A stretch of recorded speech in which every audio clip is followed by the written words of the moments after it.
Hello, everybody. Marty Dempsey here from the NIRSA Championship Series with your July update. June was a really great month. It was a planning month for the series as both the executive team and the committee chairs were hard at work in the first ever virtual summit to plan for the 2020-2021 season. Through those meetings, time was dedicated in creating and discussing the different points of emphasis for this coming year. Those areas of focus will include the regional tournament structure. We're going to be taking a deep dive into looking at that structure and the support from work teams and NIRSA HQ. From applications to communication timelines to support and collaboration, this point of emphasis really focuses on the priority of developing measures to evaluate operational success. The second is the structure of the NIRSA Championship Series, as we know that it has a multitude of layers with dozens of different volunteer positions at the committee level, tournament level, and the league level. To that end, it is really important for us to clarify the roles for the different opportunities within the series, and that focus point is really going to be building on the Series Academy concept to further the priority of educating members for volunteer opportunities. The third has to do with our assessment work team and that revised vision for Antonio Gonzalez's crew. He has taken a look and has dedicated assessment work team members to collaborate with each of the other 9 work teams to develop very specific outcomes around the Series 2.0 priorities. And they're also going to be taking a look into some current research literature and creating a research agenda to further the series priority of communicating the impact of involvement. Within the series, we really love recognizing the great work of our volunteers and officials, the incredible feats of athleticism from our participants, and the genuine acts of sportsmanship displayed at all levels of competition. There are many great honors and awards given each year throughout the series, and one of the richest traditions has been the Flag Football Hall of Fame.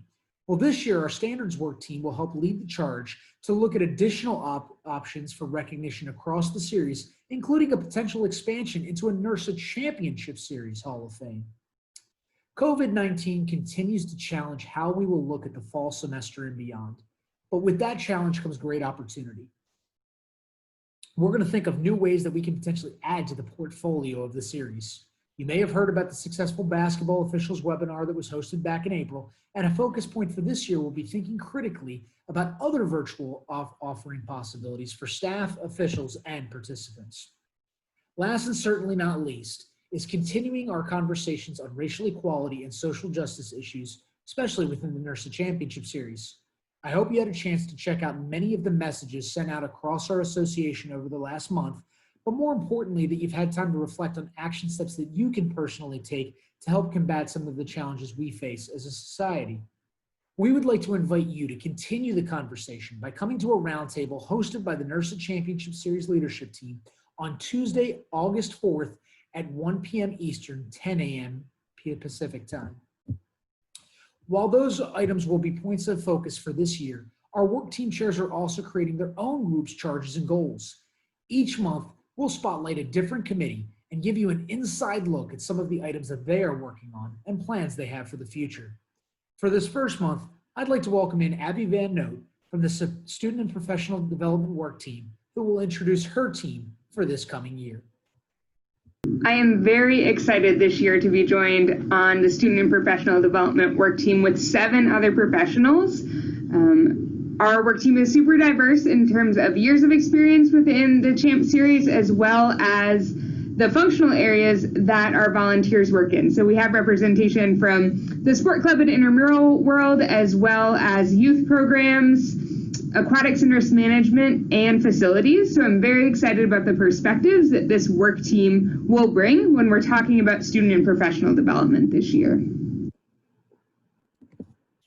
And now Abby will take some time to talk about some of the charges and goals and things that she's really excited about working with the Student and Professional Work Team for this year. So Abby, again, take it away.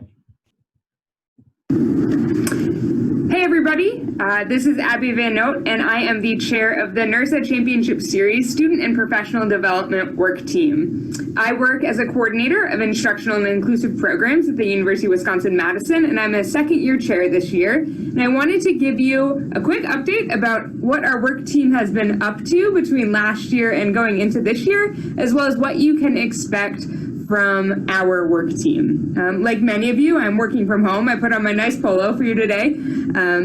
But we have been adjusting to what it means to work within the Champ Series in this virtual space in the summer as we plan, and then potentially beyond as we figure out what the Champ Series looks like this year.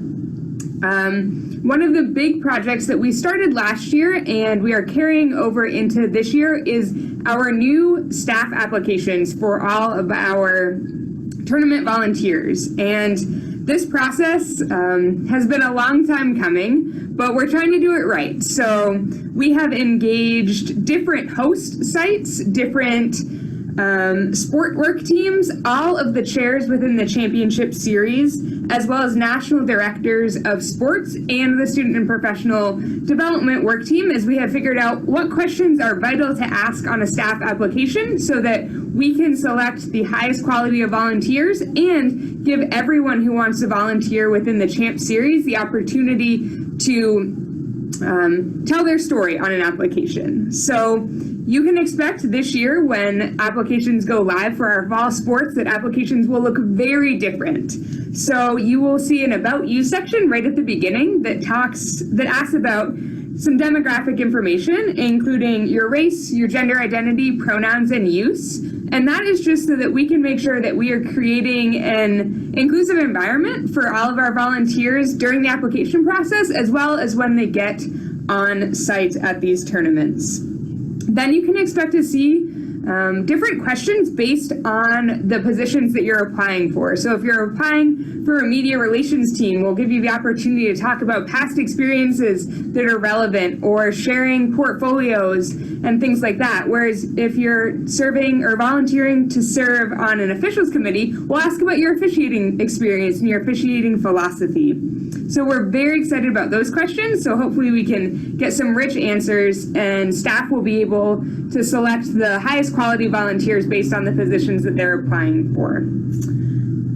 In addition, you'll also see some different questions based on a national versus a regional application and a director versus committee members. We know that those different positions in different tournaments have different expectations of those roles.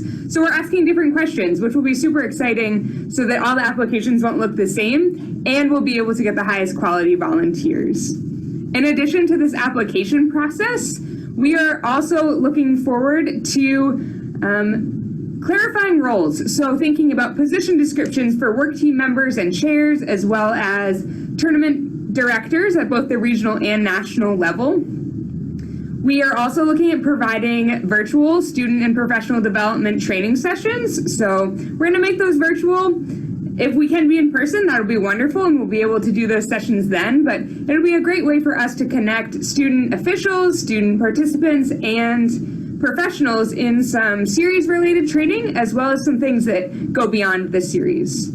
And as you saw in Marty's first blog post as chair, we have started conversations at the NIRSA Champ Series level about racial inequity and social justice issues and how they intersect with sports and the Champ Series. And we look forward to being able to continue those conversations with work team members and with the association as a whole.